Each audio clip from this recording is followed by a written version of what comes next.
You're coming with us. My husband said it in the same tone he had used for 21 years whenever he expected me to obey. Not loud. Not angry. Just certain. I was still wearing the black dress I had buried my mother in that afternoon. Around me, his family sat beneath warm lights, talking over one another, passing plates, laughing as if nothing important had happened. A few dozen people had come to the gathering. They knew where I had been that morning. They knew whose funeral I had just left. And still, somehow, they expected me to serve dinner. My husband looked at me and nodded toward the kitchen. The food won't serve itself. For years, I would have simply gone. That night, I did. But only one last time. I walked into the kitchen, tied the familiar apron around my waist, and began carrying plates into the dining room. Nobody stopped me. Nobody asked whether I was all right. Nobody seemed uncomfortable that I was serving them hours after saying goodbye to my mother. That was when I understood something I had been too tired to admit before. They did not see me as a person who helped them. They saw me as the person who existed to help them. I carried the final dish to the table and placed it in front of my husband. He smiled, almost relieved, as if my silence proved he had been right all along. Then I untied the apron. The room was still noisy when I folded it once and placed it on the table. My husband frowned. "What are you doing?" I reached for my wedding ring. I slid it from my finger and placed it beside the apron. The laughter stopped. Someone at the far end of the table lowered a glass without drinking. A chair scraped against the floor. My sister-in-law stared at the ring as if it had suddenly become something dangerous. My husband stood. "Are you serious?" I looked at him. "Yes." That was all I said. He waited for more. An explanation. An apology. Maybe tears. I gave him none. "I'm not doing this anymore," I said quietly. His face tightened. "Doing what?" I glanced at the apron. "Serving." A few people exchanged nervous looks. Someone whispered my name. My husband laughed once, but there was no humor in it. "After everything this family has done for you?" I said nothing. That silence seemed to anger him more than any argument could have. He started listing everything I supposedly owed his family. The holidays they had included me in. The house they had welcomed me into. The years we had shared. His voice grew louder with every sentence, while mine became smaller. That was the strange thing. I had spent years trying to keep peace by speaking carefully. Now, I discovered that silence could keep me safer. I looked around the room and saw the people I had cooked for, cleaned for, paid for, worried about, and defended. I had remembered birthdays, medical appointments, bills, school deadlines, family dinners, and every small crisis that seemed to become mine the moment someone else mentioned it. But my mother's funeral had shown me the limit. She had spent her final years fighting cancer while I balanced her care with everything my husband's family needed. I had been tired for so long that exhaustion had started to feel normal. That afternoon at her graveside, I had promised myself I would stop confusing sacrifice with love. My husband did not know about that promise. He also did not know how long I had been preparing to make a different life. Not because I had planned revenge. I hadn't. I had simply started paying attention. To the bills. To the accounts. To the payments I made. To the records I kept. To the things everyone assumed I would never question. He thought I was walking away empty-handed. That was the part he understood least. I picked up neither the apron nor the ring. Then I walked toward the door. Behind me, my husband called my name. I stopped for 1 second, but I did not turn around. For 21 years, I had been the person who came back whenever someone called. That night, I kept walking. I did not know exactly what the next morning would bring. I did not know how much money he would take away, how hard he would push, or how many people would decide I had betrayed the family. But I knew one thing. The woman who walked out of that house was not the same woman who had walked into it. And before the night was over, my husband would make a decision that would prove just how badly he had underestimated me already. The next morning, I woke up before my alarm. For a few seconds, I forgot everything. Then I saw the black dress hanging over the chair. My mother's funeral. The dinner. The apron. The ring. And my husband's face when he realized I had finally said no. I sat on the edge of the bed and listened to the house. It was quiet. For the first time in years, that quiet did not feel peaceful. It felt unfamiliar. I had spent 21 years making sure this house never became quiet for anyone else. There was always something to do. A bill to pay. A meal to prepare. A prescription to pick up. A birthday to remember. A problem to solve. Someone needed something. And somehow, that someone was almost always me. I used to think that was what being a good wife meant. You noticed what needed to be done before anyone asked. You kept the family moving. You made things easier. You gave people room to be tired because you were willing to be tired for them. I had become very good at it. So good that people stopped noticing the work. They only noticed when I stopped. My husband once joked that I had a better memory than the bank. He laughed when he said it. I laughed too. But it was true. I knew when the mortgage was due. I knew which account covered the electric bill. I knew how much we spent on groceries every month and when the insurance payments came out. I knew which family member needed help before they admitted they needed it. His mother called when she needed an appointment. His sister called when her children needed something. His brother called when a bill was higher than expected. And my husband called when anything in the house stopped working. Nobody ever called simply to ask how I was. I did not notice that at first. Or maybe I noticed and chose not to name it.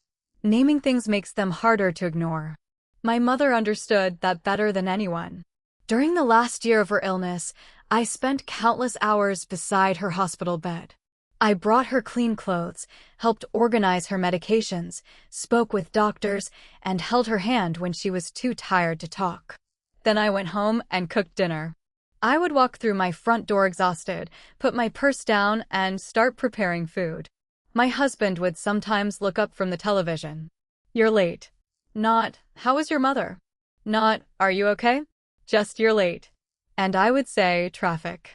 Then I would keep moving. I told myself he was stressed. I told myself everyone was stressed. I told myself families survived difficult seasons by making sacrifices. The problem was that my difficult season never seemed to end.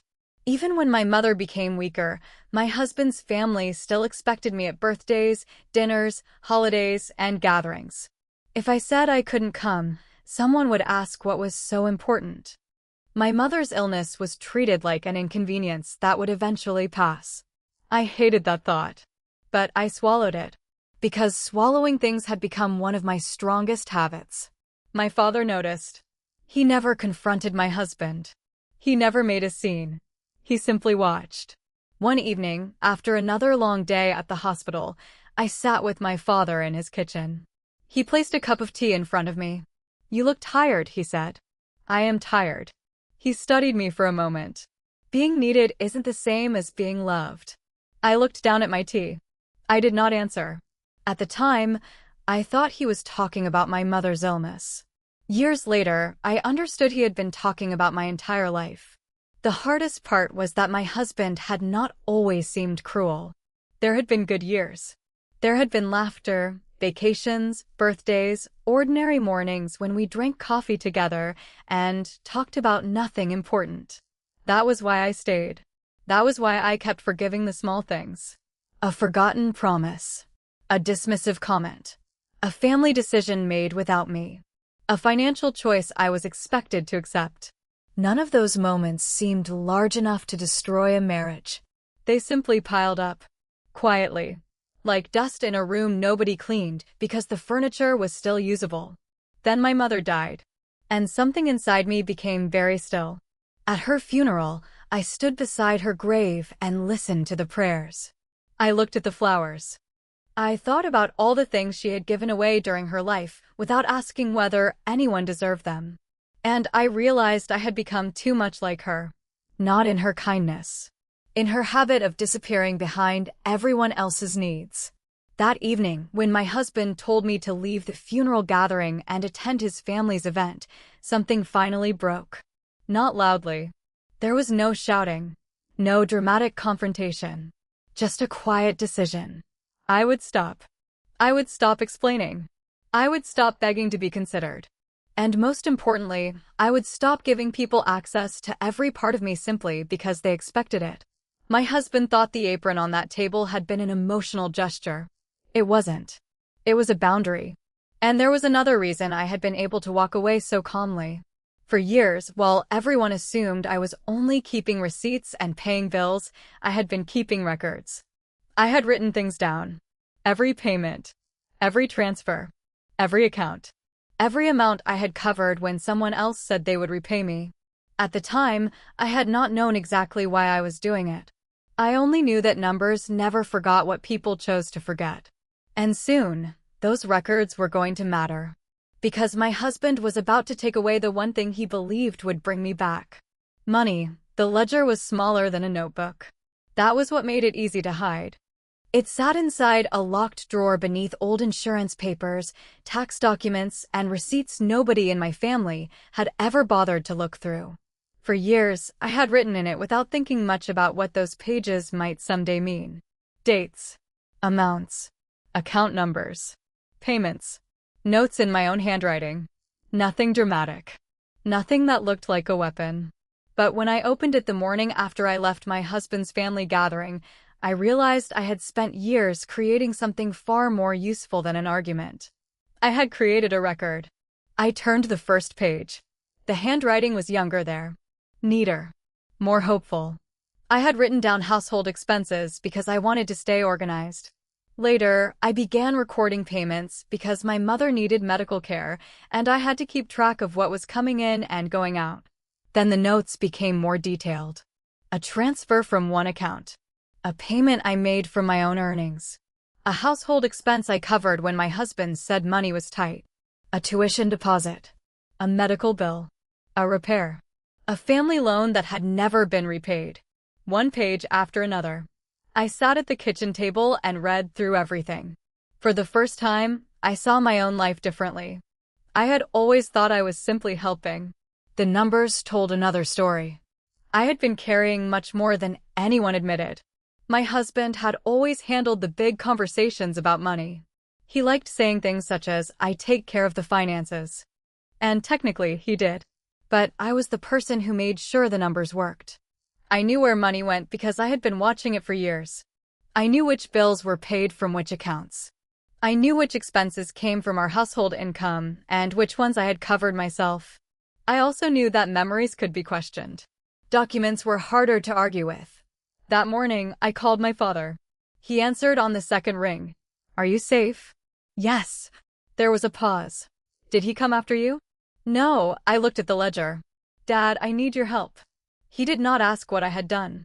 He did not ask whether I regretted leaving. He simply said, "Tell me what you need." I told him I wanted to organize my financial records. There was another pause. Then he said something that stayed with me. "Don't turn this into a fight. Turn it into a file." I closed the ledger. That was exactly what I needed to hear. Not revenge. Not anger. A file. So I began. I gathered bank statements, receipts, old emails, payment confirmations, tax documents, records connected to my mother's medical expenses, anything that showed what I had paid, what I had contributed, and what responsibilities I had carried. I made copies. I scanned documents. I saved everything in more than one place. I did not tell my husband. I did not tell his family. For the first time in our marriage, I was doing something important without announcing it. That silence felt strange. But it also felt safe. A few hours later, my father helped me contact a lawyer. The office was quiet, almost plain. There were no dramatic speeches. No promises of revenge. The lawyer simply looked through the documents I had brought. She asked questions. I answered. She turned pages. Sometimes she made a note. Sometimes she asked me to explain a payment from years earlier. I did. Finally, she leaned back in her chair. "You kept very good records." I almost laughed. For years, I thought I was just being careful. "You were." She looked at the folder again. "Don't make any sudden moves. Don't threaten him. Don't announce what you have. Let the documents speak when they need to." I nodded.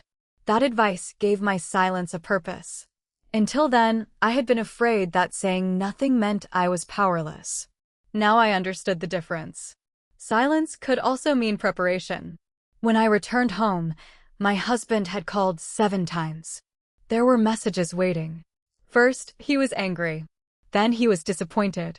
Then he became almost casual. He asked when I planned to come home. I did not answer. Another message arrived. We need to talk about the money. I stared at those words for a long moment. The money. Of course. That was the part he thought would bring me back. He knew I had spent years managing the household, but he assumed managing money meant depending on him for it. He believed that if he controlled access to the accounts, he controlled my choices. He was about to test that belief. That evening, I opened the ledger again. Near the back was a page I had almost forgotten. It contained a list of payments I had made over several years, along with copies of supporting records. I looked at the final entry. Then I closed the book. My husband had no idea what was inside it. And the next morning, he made sure I understood just how far he was willing to go to force me back. The first thing my husband did after cutting me off was wait. He did not call screaming. He did not come to the house. He simply waited. He believed the silence would make me nervous. He believed the bills would scare me.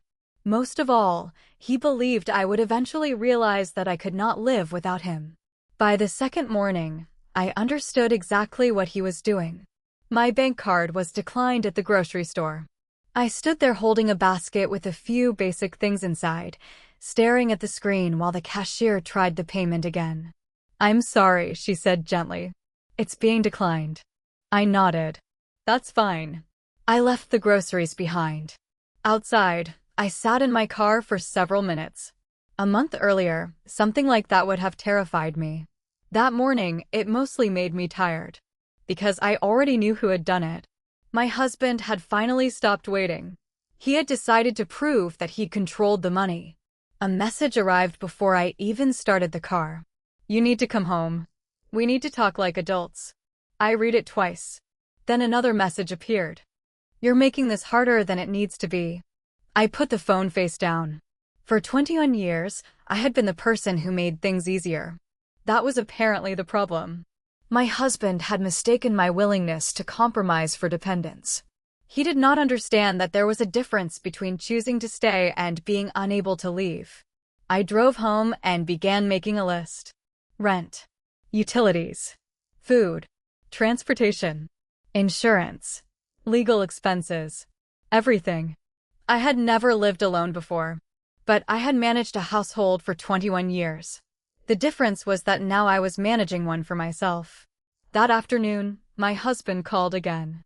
I answered. What do you want? I asked. His voice was calm. Too calm. I want you to think about what you're doing. I am. You're upset. I am grieving. He paused. Then he said, that's exactly why you're not thinking clearly. I looked out the window. My mother's photograph was sitting on the shelf. I could almost hear her voice. Not loudly. Just enough. I said, I know what I'm doing. He sighed. You can't just walk away from everything. I didn't. What does that mean? I looked at the folder on my table. It means I know what belongs to me. He became quiet. It was the first time I heard uncertainty in his voice. Then he changed tactics. Our daughter needs stability. I closed my eyes. There it was. The pressure point. Our daughter had been planning for college for years. We had saved money for her education, and my husband knew how important that future was to me. You don't want to hurt her, do you? He asked. I kept my voice even. Don't use her. I am not using her. I'm telling you the truth. No, I said. You're trying to make me afraid. He said nothing. I ended the call. That night, my daughter called me. She sounded worried. Mom, Dad said you might be giving up the college money. I sat very still. I didn't say that. He said things are going to change. They might. There was a long silence. Then she asked, is this my fault? That question hurt more than anything my husband had said. No, I told her. None of this is your fault. I wanted to tell her everything. The accounts. The records. The lawyer. The things I had discovered. But I remembered the advice I had been given. Don't announce what you have. Let the documents speak. So I simply said, your future is not a bargaining chip. She breathed out slowly. Okay. After we ended the call, I sat alone in the kitchen. For years, I had believed protecting my family meant absorbing every problem myself. Now I understood that sometimes protection meant refusing to let someone else's choices become your responsibility. The next morning, another message came from my husband. This one was shorter. If you want access restored, come home. I stared at the screen. There was no apology, no mention of my mother, no regret about the funeral. Just a condition. Come back and you can have what you need. Stay away and you will struggle. He thought he was offering me a choice. He did not know I had already made mine. Still, I needed income. Not his money. Mine. So I updated my resume. I had not applied for a serious job in years. My experience was scattered across household management, financial organization, caregiving, scheduling, and years of responsibilities nobody had considered professional. I almost convinced myself that I had nothing to offer. Then I looked at my ledger. 21 years of managing a complicated life without dropping everything. That was worth something. I sent out applications. One came back with an interview request. I stared at the email for several seconds. It was a small thing. Just an interview. But it felt like the first door that had opened because I had knocked on it myself. I went. I sat across from a woman who asked about my experience. For once, nobody asked who my husband was. Nobody asked what his family needed. Nobody asked whether I could prepare dinner afterward. They asked what I could do. And I answered. When I walked out of the building, I felt something I had not felt in years. Not happiness. Not yet. Possibility. 2 days later, I received the offer. I accepted it. Then I looked at my phone. There was another message from my husband. He wanted me at an important family event. He said it was time to stop making things difficult. He had no idea that the woman he thought would eventually crawl back had just started earning her own money. And this time, he was preparing a much bigger stage. My husband did not invite me to the family event because he missed me. He needed an audience. The message arrived 3 days after I started my new job. Saturday, 6 o'clock. You need to be there. No greeting. No question. Just an instruction. I read it while sitting at my desk during my lunch break. For a moment, I almost smiled. Not because it was funny. Because it was familiar.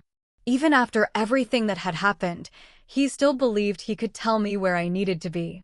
I put my phone away and returned to work. That was becoming my new habit.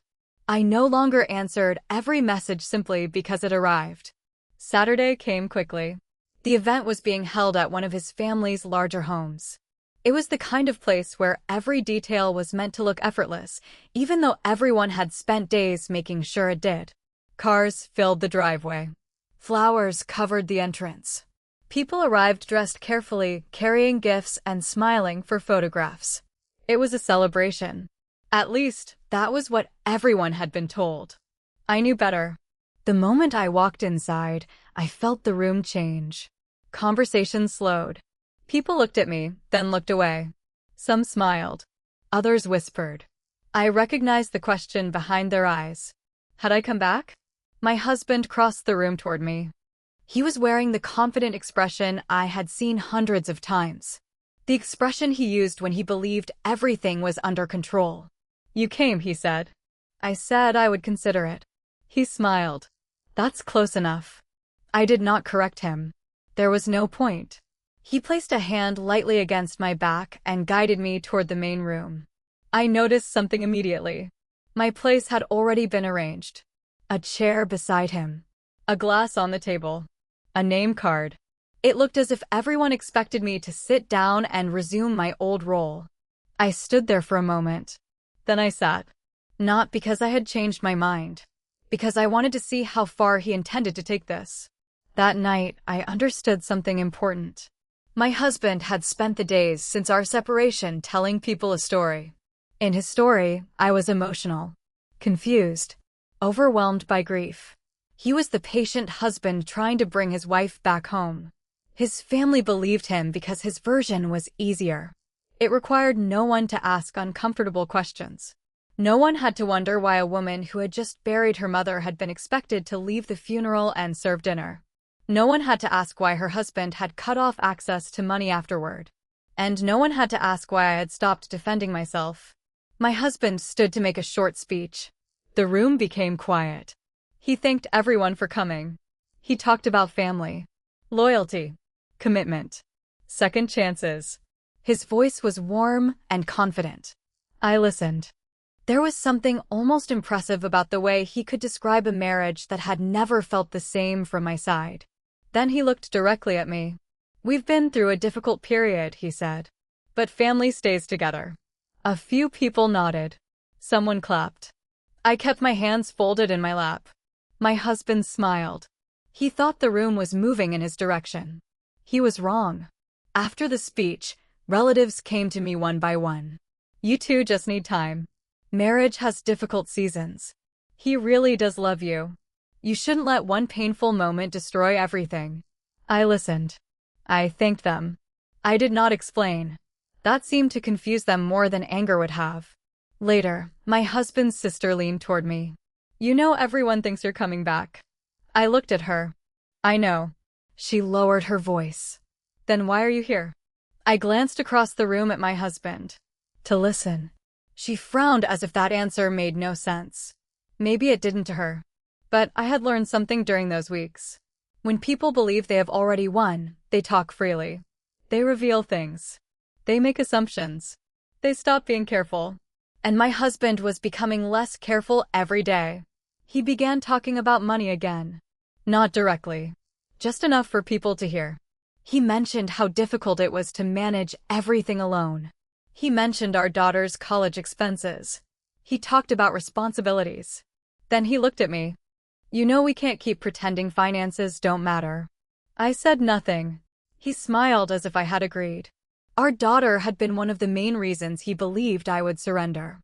But she had already told me what she needed most. Not money. Not appearances. Peace. She did not want to choose between her parents. And I refused to make her. That evening, my father called. "Are you all right?" "Yes." "Are they behaving?" I looked around the room. My husband was laughing with several relatives. "They think they know what is happening." My father was quiet. "Let them." Those two words were enough. Let them. So I stayed quiet. I watched. I listened. And slowly, the room began revealing exactly why my husband had wanted me there. He was not trying to save our marriage. He was trying to control the story. He wanted photographs. He wanted witnesses. He wanted everyone to believe that I had returned willingly. But there was one thing he had not planned for. I had not come there to perform. I had come to watch him make his next move. And before the evening ended, he pulled me aside. His voice dropped. "I can make this very simple." He handed me an envelope. Inside was a proposed divorce settlement. "If you cooperate tonight," he said, "if you act like everything is normal, I'll sign." I looked at the papers. Then at him. He smiled, certain he had finally found the one thing I could not refuse. He had no idea that I had spent the entire week preparing for exactly this moment. He placed the divorce settlement in front of me as if he were handing me a gift. The envelope was thick. Heavy enough to feel important. My husband sat across from me in a quiet room away from the rest of his family's gathering. The music and conversation outside were still going, but in that room, everything felt strangely still. He tapped the envelope with 2 fingers. "This can all be over," he said. I looked at him. He smiled. "You attend tonight. You stand beside me. You stop making this look like some kind of public separation." I said nothing. And after that, he continued, "I signed the settlement." He leaned back in his chair. He looked relieved, as if he had finally found the right price for my silence. I opened the envelope. The first pages looked ordinary. Names, numbers, dates, legal language. But I did not read them the way I would have years earlier.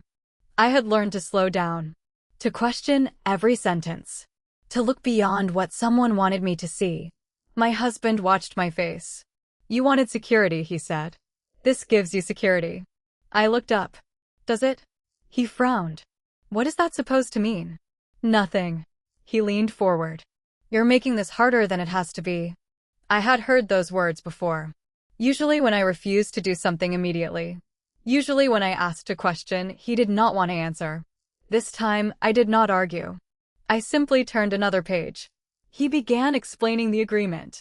He talked about the house, the accounts, our daughter's college fund, living expenses, what he was willing to provide, what he expected in return.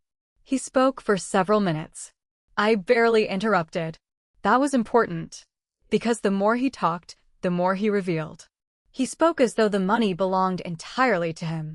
He described certain accounts as if I had never contributed to them. He talked about household expenses as though they had appeared out of nowhere. He even referred to some payments as his sacrifices. I listened, and I remembered my ledger. Every number had a history. Every payment had a date. Every transfer had a reason. He just did not know I had kept the evidence. Finally, he stopped. Well, I looked at the papers. I need time. His expression changed. Time for what? To read them. You already know what they say. No, I said. I don't. He sighed. You always do this. I looked at him. Do what? Overthink everything. There was a time when those words would have made me question myself. That night, they did not. I closed the envelope. I'll have my lawyer review it. His jaw tightened. You're really doing this? Yes. He stood. You know what happens if you drag this out. I waited. He looked toward the door before speaking again. Our daughter's future could become complicated. There it was. The same pressure. The same threat dressed as concern. I felt something cold settle inside me.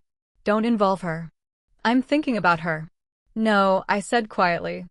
You're thinking about controlling me. He stared at me. For several seconds, neither of us spoke. Then he laughed. Not loudly. Just enough to hide how uncomfortable he had become. You've changed. I looked down at the envelope. Yes, that was all. When I returned home that night, I called my lawyer. I sent her every page. The next morning, we sat together and reviewed the agreement. She marked several sections. This needs clarification. Then another. This isn't as simple as he presented it. She continued. And this part should not be signed without additional documentation. I listened carefully. There was no dramatic discovery. No secret fortune. No miracle. Just something much more useful. Facts. The settlement was not the generous gift my husband had made it sound like. It was designed around the assumption that I would accept his version of our financial history. But my records told a more complicated story. My lawyer looked at me. You don't have to decide today. I nodded. That was the first time in months someone had reminded me that I was allowed to take my time. For 21 years, every decision had been measured against someone else's needs. My husband needed dinner. His family needed help. Our daughter needed something. My mother needed care. There was always someone who needed an answer immediately. Now, for the first time, the decision belonged entirely to me. Still, I was afraid. Not of him. Of uncertainty. There is a strange comfort in familiar unhappiness. You know where everything is. You know what tomorrow will look like. You know which problems you will have to solve. Freedom is different. Freedom asks you to decide what happens next. That night, I sat alone with my mother's photograph. I thought about the promise I had made at her grave. I had promised to stop disappearing. But the settlement was tempting. It offered money, stability, a clean ending. All I had to do was pretend for one evening that nothing had happened. My husband believed that was a small price. Maybe, years earlier, I would have agreed. But I had spent too much of my life pretending. Pretending I wasn't exhausted. Pretending his family's expectations didn't hurt. Pretending being needed was enough. Pretending my own dreams could wait. I opened the drawer where I kept my mother's things. Inside was a small envelope she had left for me. I had not opened it yet. I had been too afraid. That night, I finally did. There was no long letter. No dramatic explanation. Just a few handwritten lines. I read them once. Then again. And suddenly, the choice in front of me no longer looked like a choice between money and freedom. It looked like a choice between the life everyone expected me to return to and the life I had never allowed myself to begin. I folded the letter carefully. Then I looked at the clock. I had one night left. And by morning, I would have to decide whether security was worth pretending to be someone I was no longer willing to become. The room was full when I walked in. That mattered to my husband. He wanted witnesses. He wanted people to see me standing beside him, smiling politely, acting as if the last few weeks had never happened. And for a moment, I gave him exactly what he expected. I walked to the seat he had arranged for me. I sat down. I kept my hands folded. I said nothing. Around us, conversations continued, but I could feel people watching. Some relatives smiled at me with the careful warmth people use when they believe a marriage is being repaired. Others looked curious. They had heard my husband's version of the story. They believed I had become emotional after my mother's death. They believed I had walked away impulsively. They believed he was the patient husband trying to bring me home. I knew none of that was true, but I had made a decision. I would not correct them. Not yet. My husband stood near the front of the room and began speaking. He thanked everyone for coming. He talked about family. He talked about loyalty. He talked about forgiveness. Then he looked toward me. My wife and I have been through a difficult time, he said. A few people turned in my direction. But family doesn't give up on family. There was polite applause. I did not clap. I simply looked down at my hands. He continued. We may not agree on everything, but we both know what matters. His voice sounded calm, confident, almost warm. If someone had walked into that room without knowing us, they might have believed every word. That was the strange power of appearances. A person could build an entire story with a few carefully chosen sentences. And my husband had spent years becoming very good at it. After the speech, people approached me. One aunt hugged me. I knew you'd come back. I smiled politely. Another relative touched my arm. Marriage is worth fighting for. I thanked her. I did not tell her that I had spent 21 years fighting for it. I had simply stopped fighting against myself. Later, my husband found me near the hallway. He lowered his voice. You're doing well. I looked at him. Am I? He smiled. Just keep this up tonight. I understood then. This was not about reconciliation. It was a performance. He wanted photographs. He wanted people to see us together. He wanted to control the story before anyone had a chance to ask questions. I had no intention of helping him tell a lie. But I also had no intention of exposing everything myself. My lawyer had told me to let the documents speak. So I waited. That became easier when my husband started talking. He had always been confident when he believed he was in control. That night, his confidence made him careless. At dinner, someone asked how we were handling the financial changes. My husband answered before I could. We're sorting things out, he said. Then he laughed. You know how complicated finances can get when one person hasn't been working outside the home for years. The table became slightly quieter. I looked at my plate. He had said it casually, almost like a harmless fact. But it was not true in the way he wanted them to believe. I had been working. Maybe not in an office. But I had managed our household. I had organized the money. I had paid bills. I had covered expenses. I had kept records. And I had done it for years. Someone across the table asked, wasn't she handling most of the household payments? My husband paused. Some of them. I said nothing. Another relative looked at me. You must have handled a lot. I smiled faintly. I did what needed to be done. That was all. My husband quickly changed the subject. But the room had shifted. It was small. Almost invisible. Yet I felt it. The first crack. People were beginning to notice that his story did not explain everything. Later, he brought up our daughter's college fund. I just want stability for her, he said. Again, everyone nodded. He looked at me. We can't make decisions based on emotion. I finally raised my eyes. Then don't. The room went quiet for a moment. He stared at me. I said nothing else. I did not need to. He had already said enough. That night, I realized something important. My husband had spent so much time trying to make me look unstable that he had forgotten to make himself look consistent. He was building the case against me. But every time he spoke, he was adding another piece to the record. I kept watching. I kept listening.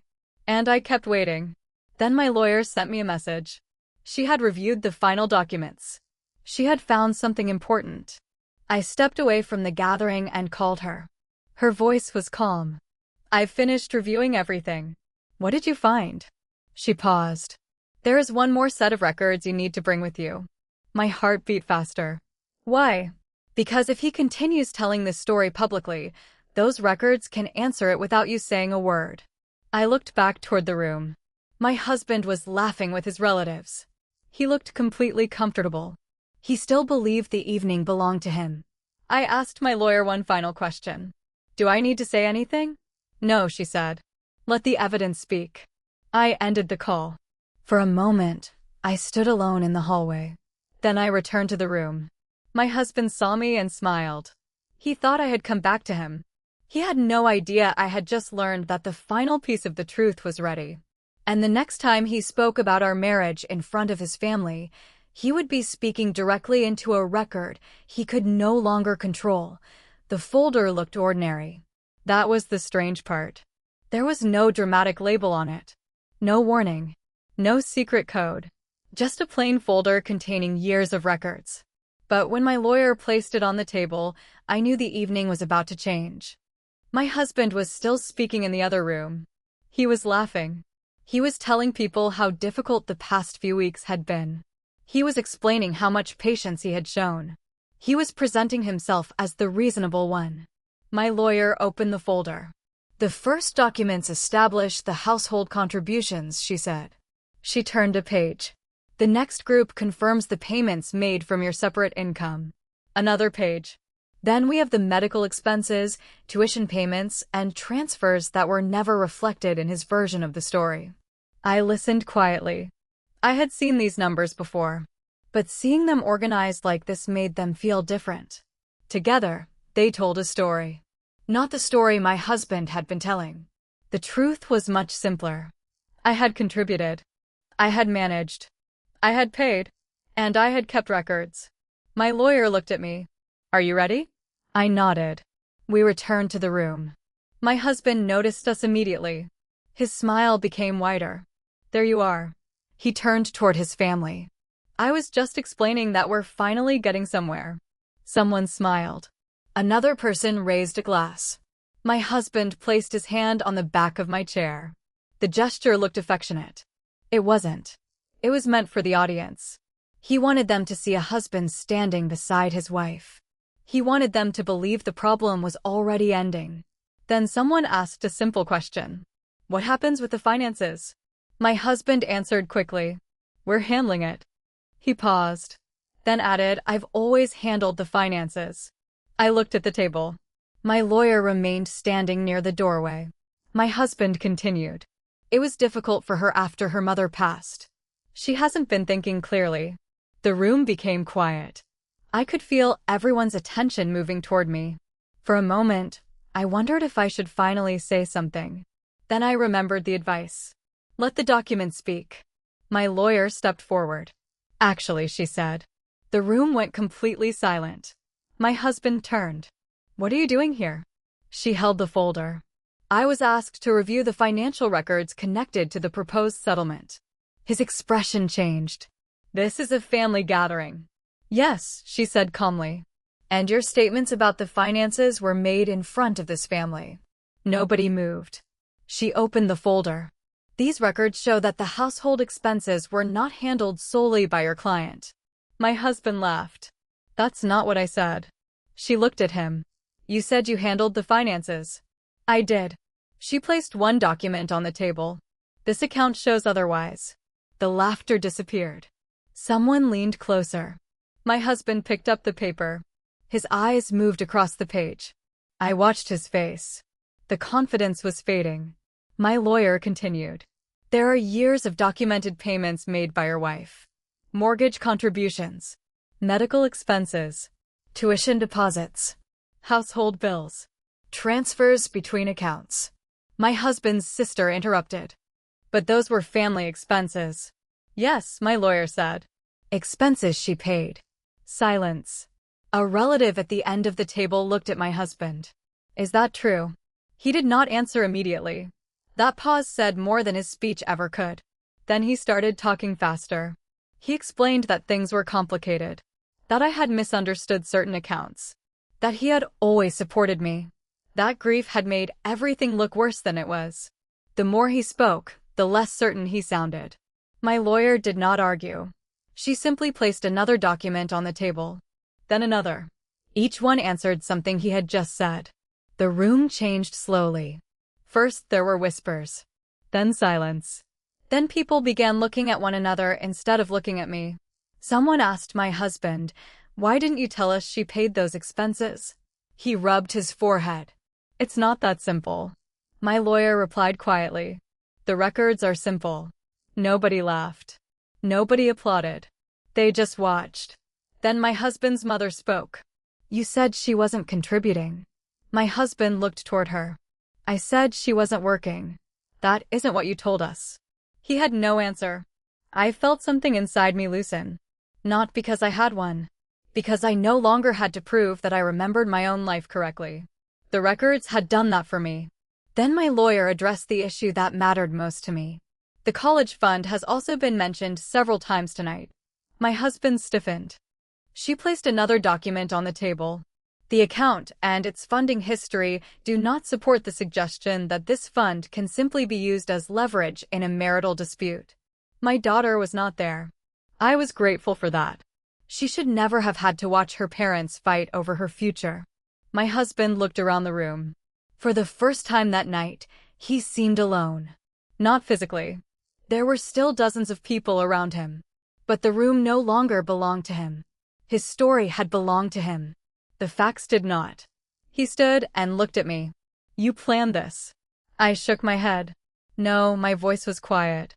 I documented my life. That was the first time I had given him an answer he could not twist. He looked away. The room stayed silent. I thought about my mother. She had spent years being told to be patient, to endure, to keep peace. I had done the same. But patience was never supposed to mean surrendering your dignity. My lawyer gathered the documents. The confrontation was over.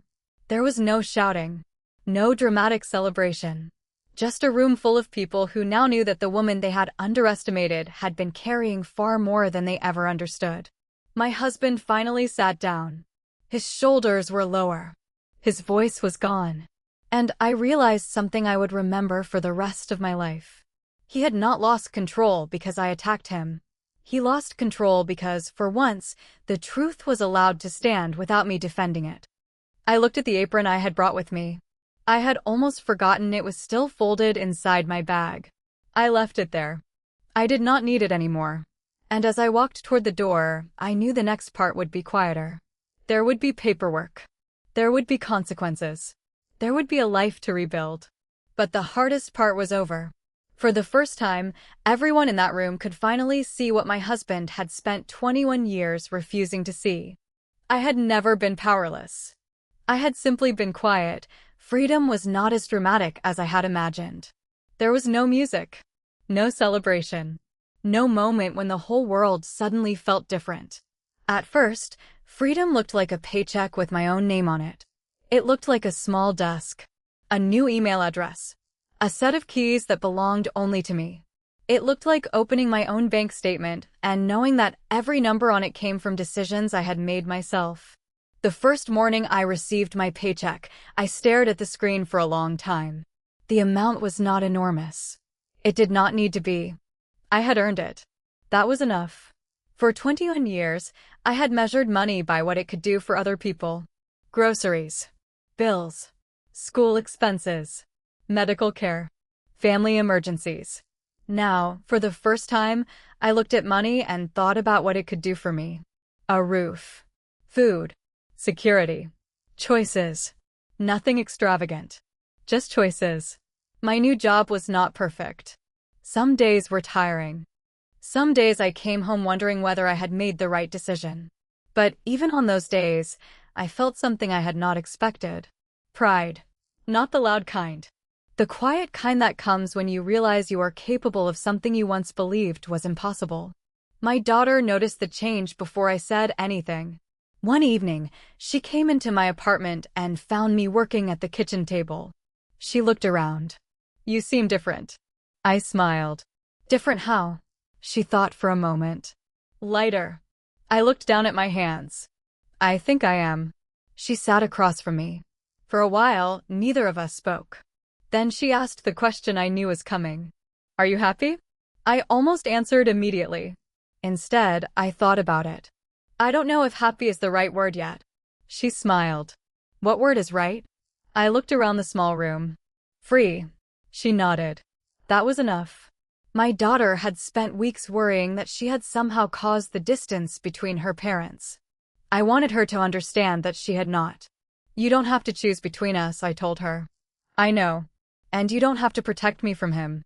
She looked down. "I just don't want you to be alone." "I've been alone before," I said. "I just didn't know it." She reached across the table and took my hand. That moment mattered more to me than any public apology could have. My father was different too.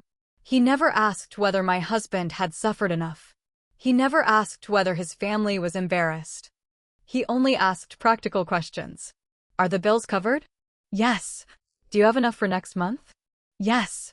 "Are you sleeping?" "Better." He nodded. Then he changed the subject. That was his way of loving me. He did not make my pain bigger.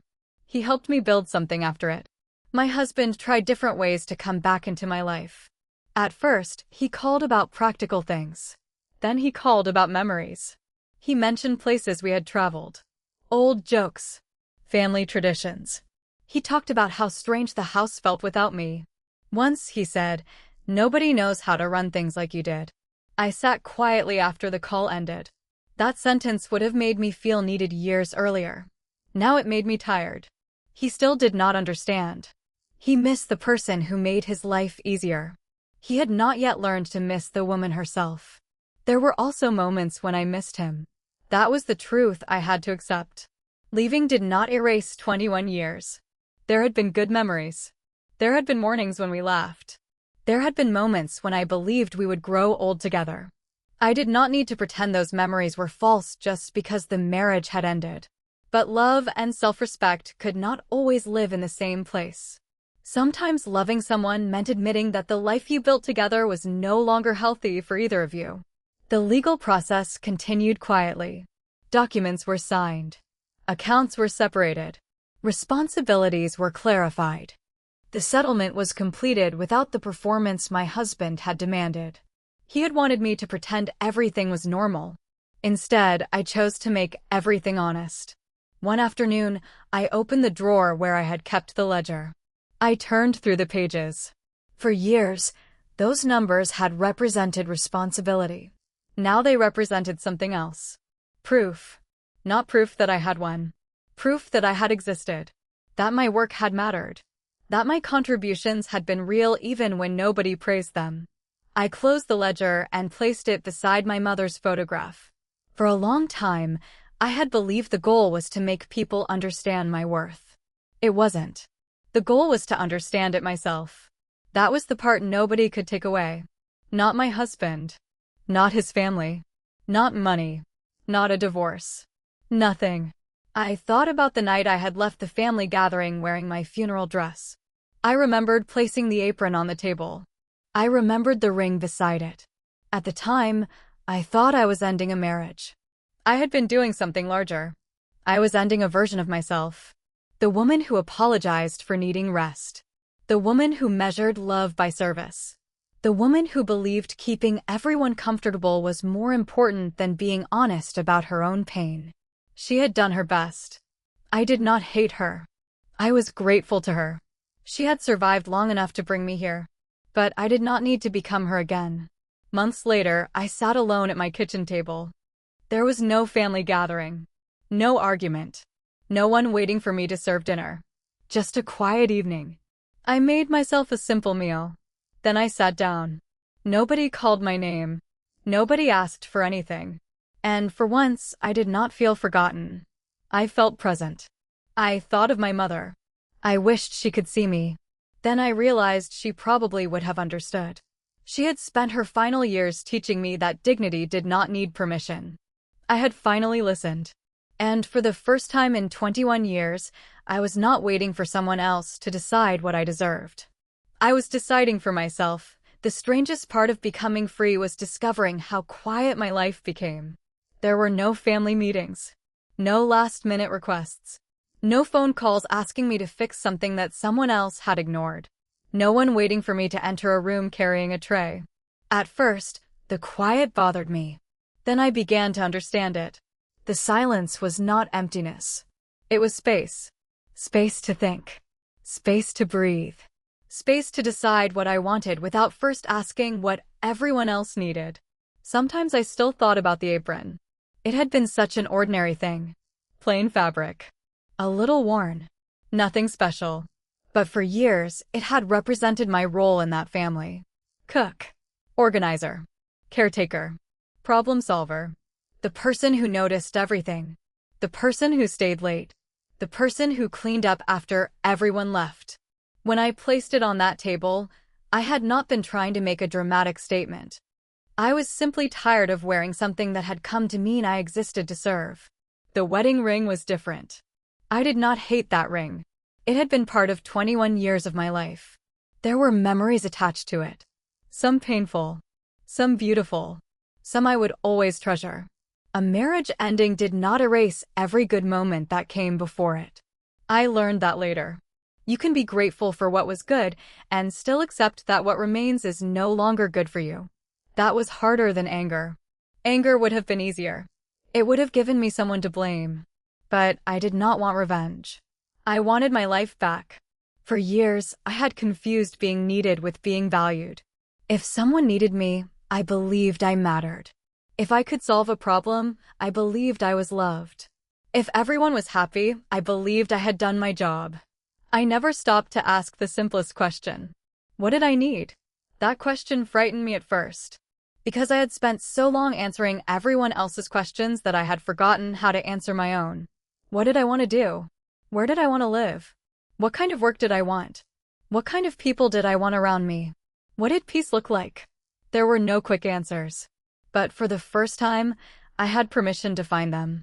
My daughter became part of that new life too. Not because she had to choose a side. She never did. I made sure of that.